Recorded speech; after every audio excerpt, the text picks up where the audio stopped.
I don't even know what to say to start this off. I really don't.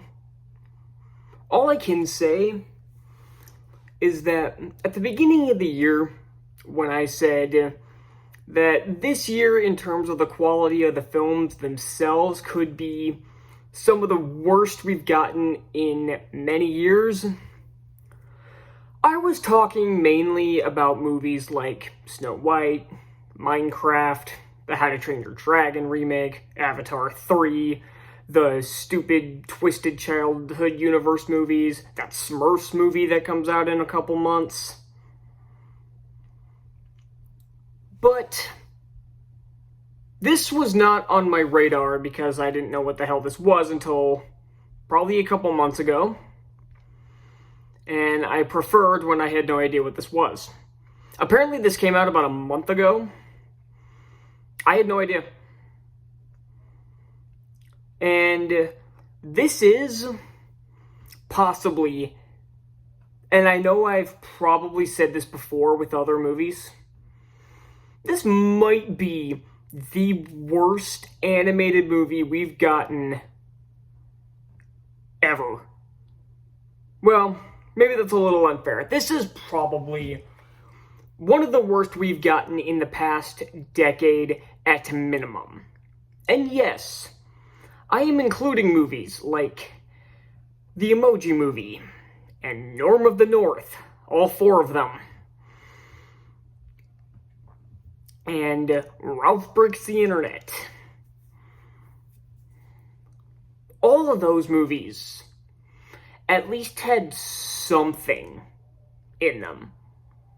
Like, The Emoji Movie is probably the most cynical cash grab I've ever seen in my life, but at the very, very least, it tried to be a little creative with the world it inhabits.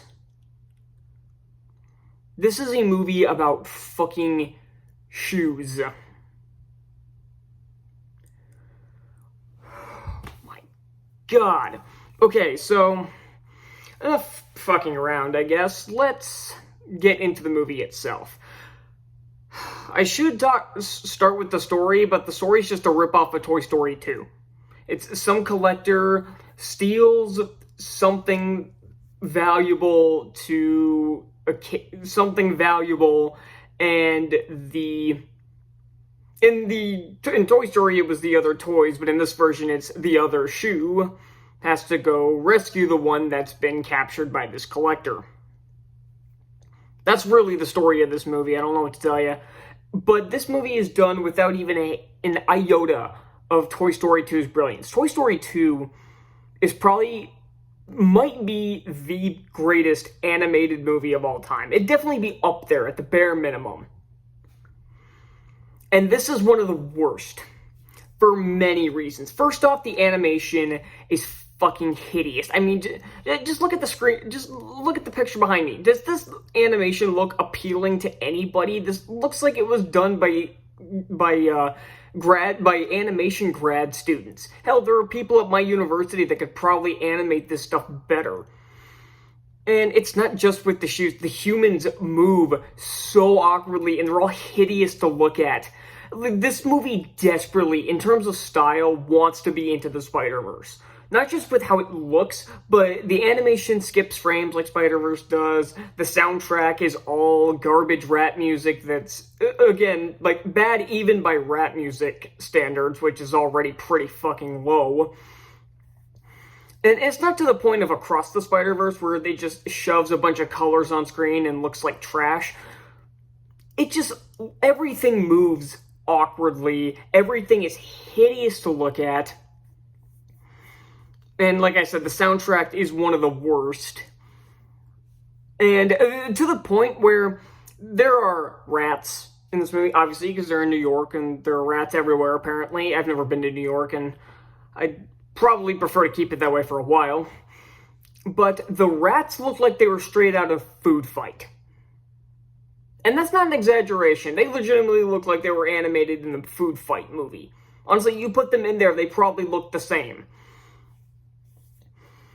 And just the way these freaking stupid sneakers are portrayed in this movie is just ridiculous. Like, the kid is acting like he was robbed millions of... It's like he was being robbed of his college fund, not a pair of fucking sneakers he won at a raffle.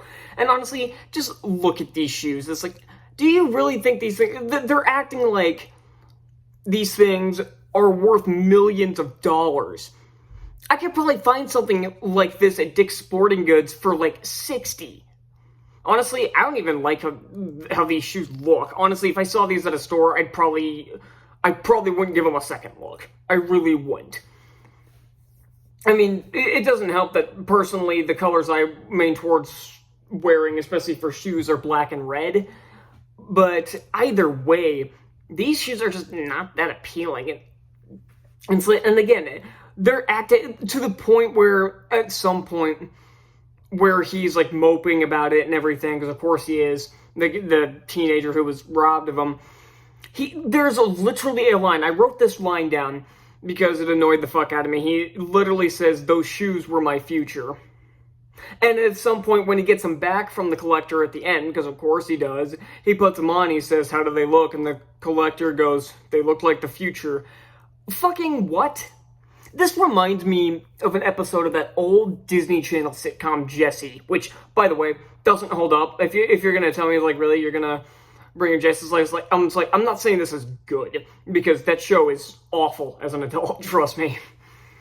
But there's an episode that had a celebrity cameo by Chris Bosh, who was a really good player back in the early 2010s, for those who don't know, who didn't watch the NBA or weren't old enough to watch that. I don't really follow the NBA anymore because it's a trash league. But back in the early 2010s, it was pretty entertaining. But either way, that entire episode is about his lucky socks that he's never washed since the 8th grade. Yes, really. But the entire point of that episode was showing that the talent was due to him and the work he's put in, not some lucky socks that he's had for God knows how long. But this movie just... It's like if you took that premise and just didn't have the actual lesson at the end of it. I don't know what the fuck the lesson was supposed to be here. There's a Space Jam 2 reference, which I fucking hated. I mean, they didn't legitimately name drop the movie, but they described the basic plot of that film, and I did not appreciate it. I suppose I should get into the villain of this, because the Collector is one of those villains where it's so over the top that it's not even ridiculous. And I don't even mean the performance. Like, his design, it's one of those where he's like the freaking Kingpin from Marvel Comics, where he's like ridiculously big for some reason. He's got he's of course got some dog that's supposed to look creepy. And it was to the point of absurdity, and he has so much, like, Tony Stark level technology in his, not just in his apartment, but in his modes of transportation and everything else, to the point where I'm surprised at the end he didn't whip out some, like, Iron Man suit during the climax or something. And then there's the actual villain named the Forger. Yeah, and this guy makes Miles Dredd from Max Steel look like a Shakespearean villain. Because I don't know what the fuck his motivation is. I don't even know who he is. They don't explain who he is. He has some weird, stupid-looking costume on that would get you laughed at Comic-Con. And I have no idea who this guy is, because again, they don't say who he is. I don't know his motivation. I don't understand what's going on. And again, he makes Miles Dredd from Max Steel look like Thanos from Infinity War. That's the level that we're dealing with here. And all the voice actors are on autopilot. I mean, none of them are exactly, like, sleepwalking through. Some of them are, but the other ones are just, like, being as it appears they were instructed to be as loud and obnoxious as possible. And I'm betting that was intentional to match with the over-the-top animation because, oh, you gotta keep the little kids entertained by having them constantly move and constantly shout and say a bunch of stupid shit. Because God forbid we have some subtlety in this, and this movie hits every fucking cliche in the book. To the point where it wasn't even funny anymore. It was sad and pathetic. To the point where they literally had the third act breakup between friends while it's raining, out in the dark in the rain outside with sad music playing. With fucking Macy Gray with music, really? Someone who wasn't even relevant back in 2001, but that was the last time even remotely relevant was that awkward cameo in Spider-Man. And that was almost, what, 23 years ago now? So, yeah, great there. And I guess I should talk about some of the actors. I don't remember all who's in this. I know Anthony Mackie was Ty. And yes, that's really the main character's name. That wasn't a joke. Who else is in this? Martin Lawrence is in this. Great.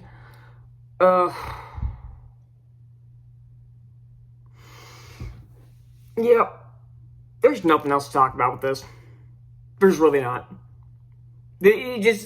All I'll let you know, again, is I have to reiterate that this is probably one of the worst animated movies I've ever seen. This will probably have to get a film face-off with the Emoji Movie, just to be sure. But, yeah, this gets an F. I don't think that should be a shock to anyone. And I don't want to talk about this movie ever again. I mean, I did just say it'll probably have to get a film face-off with the Emoji Movie, and it probably will. Trust me. But how does shit like this get greenlit? Oh, and if you're wondering if this is a Sony animated movie because it looks and feels like one, I kept thinking this was a Sony movie while I was watching it. It's not. Although it had like 10 studios attached to this, apparently, considering the opening credits. But, holy hell, yeah, it's just, I don't even think my 11-year-old brother would like this. He'd probably find this just as insufferable as I did. I don't understand how movies like this can get greenlit and be given theatrical releases. This thing didn't even make $1 million at the box office, though, so I'm guessing this had a really limited release. And for good reason, because few people as possible should be subjected to this trash fire. This thing has like a 4 out of 10 on IMDb, which is hilarious. So, yeah, it's not quite Snow White bad, and even I'll admit it's not Snow White bad. I'd probably even say this was a little less insufferable than the Minecraft movie as well. But, yeah, that's all I got for this steaming pile of shit, and I'll see you next time. Bye.